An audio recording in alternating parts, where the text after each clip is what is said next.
Zululand's Rhino Warriors is brought to you by DS Arms, Advanced Weapon Systems, Divide Civilian Defense, the Game Changer Anti-Poaching Foundation, Vortex Optics,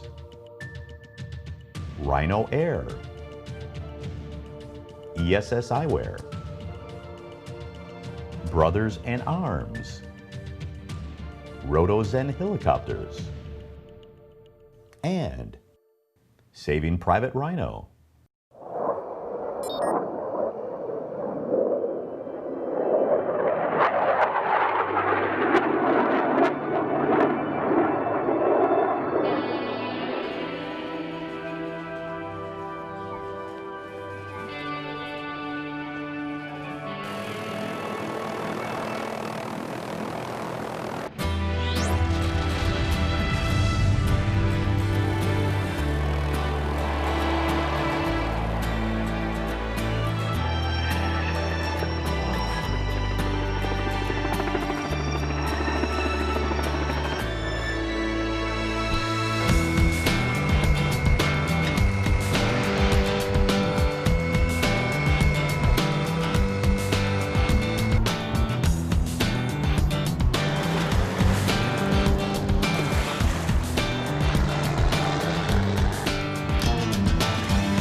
We're here at the African Aero Defense Show in Pretoria.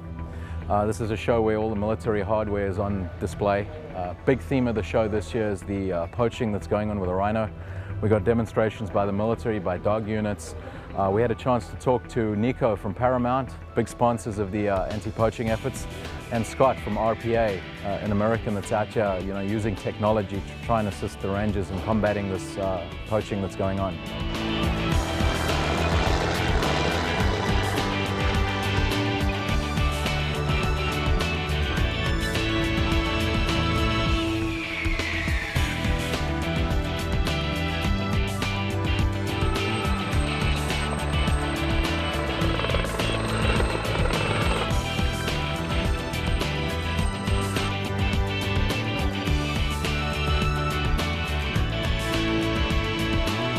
These dogs are being trained for anti-poaching. That means basically tracking and advanced man tracking, as well as explosive detection and then attack work. What we're looking at here is the latest in tactical wear for the dogs. We're looking at the goggles, which is called doggles, specially made for dogs.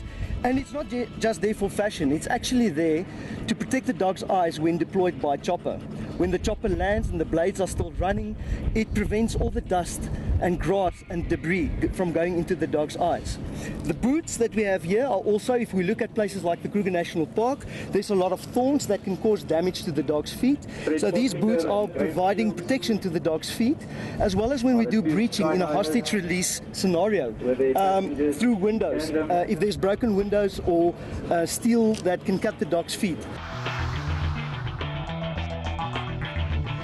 We've come to this show to raise awareness, amongst others, of the plight of the rhino, and we decided to build a huge transformer. As you can see behind me, we've got a transformer based on our armored vehicle here, which is called the Mbombe, and the transformer stands about 10 meters tall, and it weighs a ton. And what we're trying to do is raise, number one, awareness of the capabilities in South Africa in terms of our defense capabilities, and number two, to raise awareness of the plight of the rhino.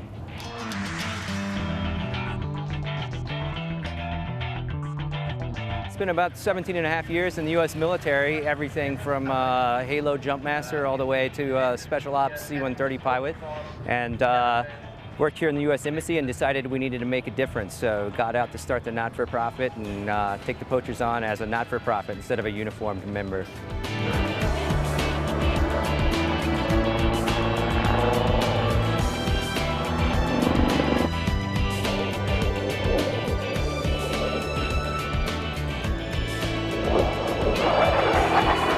winding down the African Aero Defense Show. I walked around for a few days. The thing that strikes me about it is that the rhino poaching is forefront in everyone's consciousness here. Everybody's talking about it. Every booth has a display somehow using equipment or trying to sell equipment to combat the anti-poaching. There's certainly a huge awareness about it here. I'm certainly going to leave this show with a newfound respect for how serious this problem is.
I'm here with Eric Rosinski from Rotorzen Helicopters. Eric, can you just tell me a little bit about your flying experience and what you do?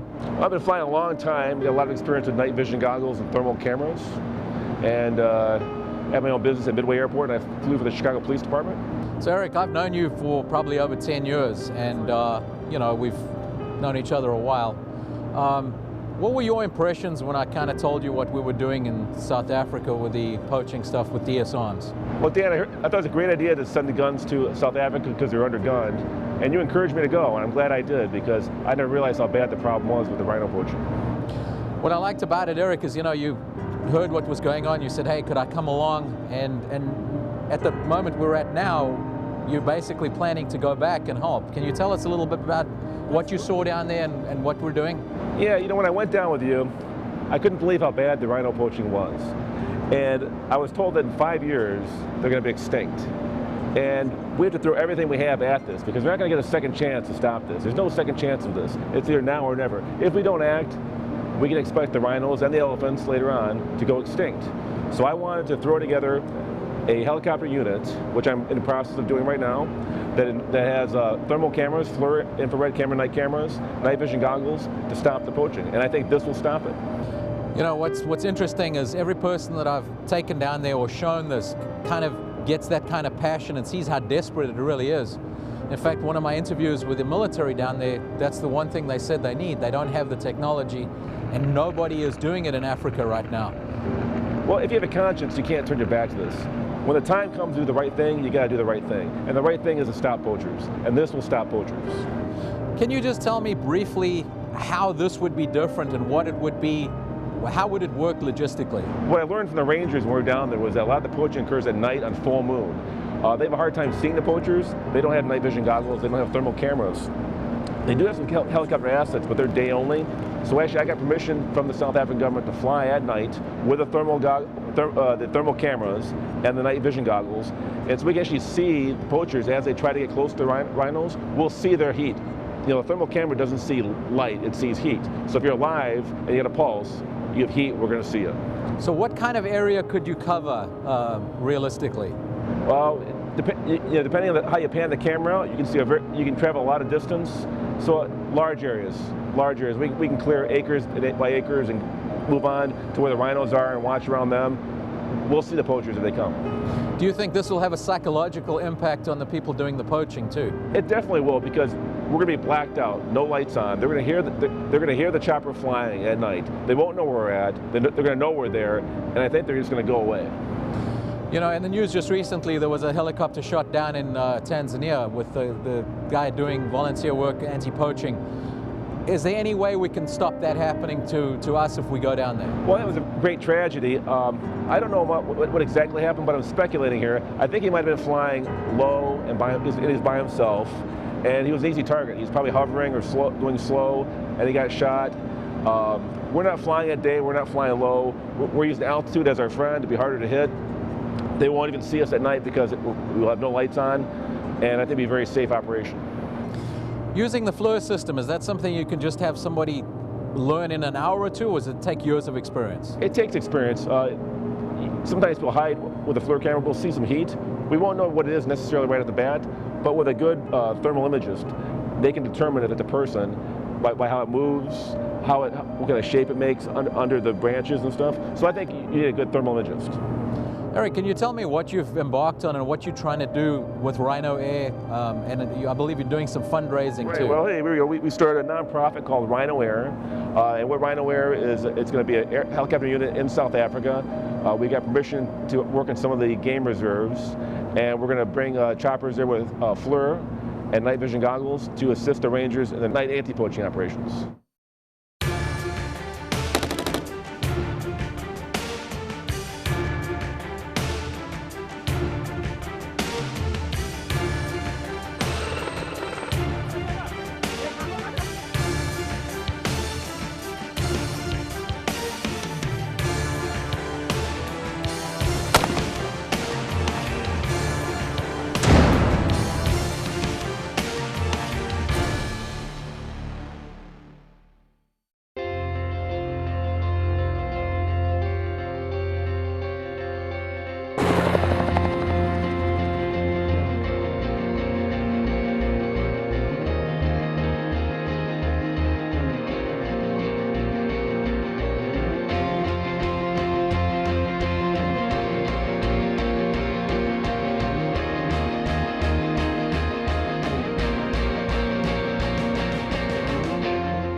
I'm in Cape Town, South Africa at the Aquila Private Game Reserve. I'm sitting here with Searl Derman, who is the owner of this reserve. I first met Searl a few years back at the African Aero Defense Show, and I got interested in the concept that he created with the Saving Private Rhino. But Searl, can you tell us a little bit about Aquila Private Game Reserve? Daniel, first of all, welcome. Aquila Private Game Reserve was started about 17, 18 years ago. And basically what we did was we wanted to reintroduce the Big Five into Cape Town, where they used to be until about 250 years ago when colonialist hunters shot them out. We bought a nature reserve and then expanded and expanded and expanded by nearby farms and other governmental pieces of land. And we're sitting on about 25,000 acres of pristine Karoo vegetation, hour and a half from Cape Town, and very, very well received. We're probably the busiest game reserve, the most visited game reserve on the African continent. We've got the Big Five in their natural environment, very close to Cape Town. We offer day trips, overnight trips, horseback, quad bike safaris, 4x4 game drive safaris. Yeah, it's been very well received. So one of the interesting things about the Rhino, and that's one of the main reasons we're filming here, can you just tell us about the history behind the Rhino at Aquila? Okay, Daniel, in our reintroduction to the Western Cape process, we had to literally go catch rhino, elephant with helicopters all around Africa, governmental and municipal and private game reserves. We managed to reintroduce the first white rhino to the Western Cape in 250 years. We had a very successful spree of breeding, and then tragically poachers came and they killed the first rhino that was reintroduced to the Western Cape, and they also killed the first baby rhino born in the Western Cape in 250 years. So it wasn't just a case of poaching, because I think sometimes the word poaching diminishes what actually happened. I mean, the animals that were killed on your land was a pretty horrific incident. Could you briefly expand on that a little bit? Daniel, absolutely. What happened was poachers came onto our land. They literally lived in our mountains for about 2 weeks, and they were very well equipped, very well organized. They attacked and slaughtered 2 rhino. We managed to save one.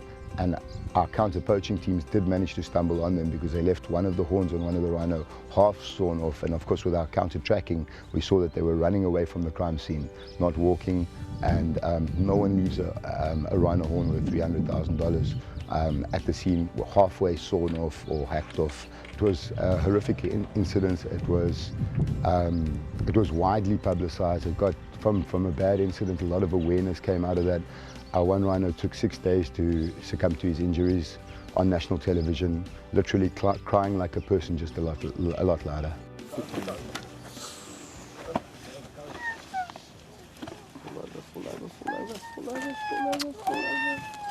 Just briefly, how did they actually get the rhino? I believe they were actually drugged. Yes, you see what's happened was our South African military has offered the national governments, the national and governmental game reserves like the Kruger and in KwaZulu-Natal and everywhere else, they've offered them a lot of military and special forces support to protect their rhinos. Now crime doesn't stop. Okay, if you focus a police effort in an area that's experiencing a lot of house breakings or theft out of motor vehicle, crime just moves to the next area. Okay, and same with rhino poaching. So what's actually happened is the government effort protecting the national game reserves has put a strain on the private game reserves that are under-equipped, cannot get the permission to carry the same sort of automatic weapons, or even difficult to get semi-automatic weapons, which has become a lot easier now. And of course, the night and thermal visions that are required, it's just too difficult for us to get. However, we're fighting a war against well-organized, well-funded, well-equipped international syndicates, and rhino horn being worth more than gold, and the returns on a couple of hours of work or a couple of days of research and work are just too big, and they can afford to get this equipment. And the same channels they're exporting with is the channels that they're bringing their weapons in and their thermal visions in, and they aren't ITAR restricted or anything like that. So they're well equipped. I mean, recently we've had cases of poachers being caught with fully automatic AK-47s, with hand grenades, and this is what we're up against. So what we did was we formed an organization called Saving Private Rhino. We focus on the private rhino.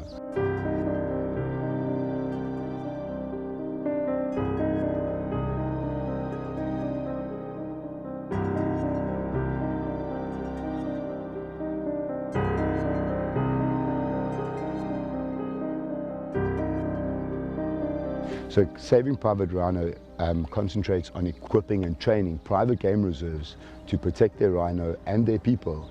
Okay, and this is not just the military tactics and the small arms tactics that allows a small number of people to fight off a larger number of well-armed people. It also involves a lot of intelligence gathering to know what if new people are in town, if they're buying drinks, if they're asking the wrong question to one of my staff in a bar after buying a drink, I know about it. And that can be a waitress, if they ask something about security, if they ask what time our shifts start, if they ask how many rhino have we got on our place, or elephant, or even the new problem facing South Africa is lion, because the tigers are almost finished. And the bones have been vetted as medicinal and with all the medicine doctors. Zululand's Rhino Warriors is brought to you by DS Arms, Advanced Weapon Systems, Divide Civilian Defense, the Game Changer Anti-Poaching Foundation, Vortex Optics, Rhino Air, ESS Eyewear, Brothers in Arms, Rotozen Helicopters, and Saving Private Rhino.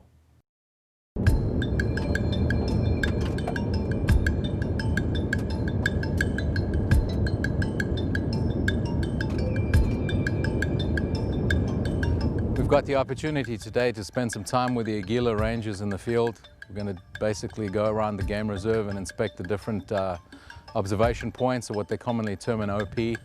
We've come to one of the lower lying ones. I'm unable to see where they're at. I know that they're on the side there at one of the higher points. I know they're camouflaged. Johnny, would you be able to radio to the Rangers and let them stand up so we can see where they're at? Alpha Papa Ian, Alpha Papa Ian, go for Charlie. Staan net hier op en waai vir bewys waar jy is. Okay, I see them. Let's head on up there. Morning, Gian. Good morning, sir. Hi, Daniel here. I believe you're right in the OP, or the observation point here in Aquila. Yeah, that's what we call it. Okay. Can you tell me what your function here is? Right My now? function is security, saving private rhinos, so we basically look after the rhinos. Are you basically just on overwatch here? You basically... And that's what we call it, yeah. Just give me 1 minute. Stand by steer. 55 Alpha Oscar, copy. Copy. Let's see. Gian, how long do you stay in this OP? Right for 2-3 days. It doesn't really matter, but it all depends on the heat. If we start, then we just do it for 1 or 2 days. Then we have to make a routine. Okay. What's it like doing this at night? At night it's a bit difficult, but we are quite lucky because we have all the equipment, so we use night visions and stuff, so we are actually sorted with all the equipment and stuff. Okay, so you got pretty much command of the area where the rhinos are? Yes, sir. 24/7. Okay. Gian, do you enjoy your job? 100%. Okay, 100%. very good. Thank you very much for what you do. Welcome, sir.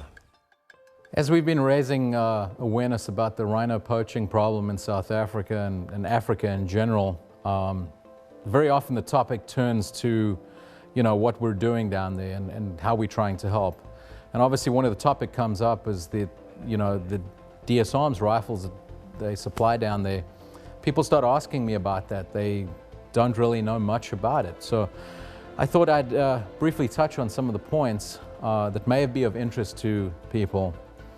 This is basically the SA58 variant of the FNFAL, produced by DS Arms in Barrington. It's a completely US-made rifle. This particular rifle is the para-folding model, and is actually designed around the spec given to us by a wildlife agency that we supply down there. One of the interesting topics is that the FNFAL was probably the most prolific weapon that went up against the AK-47 during the Cold War. It was adopted by over 93 countries, and pretty much the only place it's not very well known is the United States.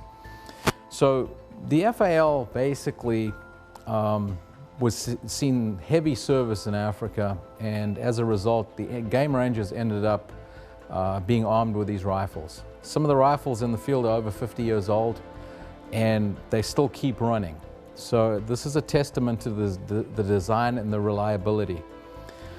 This particular rifle was designed to their specification. It's about 9.1 pounds, which is fairly light for a .308 battle rifle. It's fed by a 20-round box magazine, and it's the original piston-driven system. Why this rifle is so suited to the needs of the Rangers, that it's exceptionally rugged. These rifles can be dropped. They often get stood on. In fact, we've seen cases where vehicles ride over them, and the rifle is not going to be put out of service. Exceptional reliability. They cannot afford to have weapons malfunction in the field because it's basically like a mini war zone out there. And then, of course, the ergonomics and the ease of operation that they've already been trained on. It's a very natural pointing rifle, and it's also very easy to move very quickly with. So that's why it's a favorite, and they really don't want to entertain any other kind of rifle designs.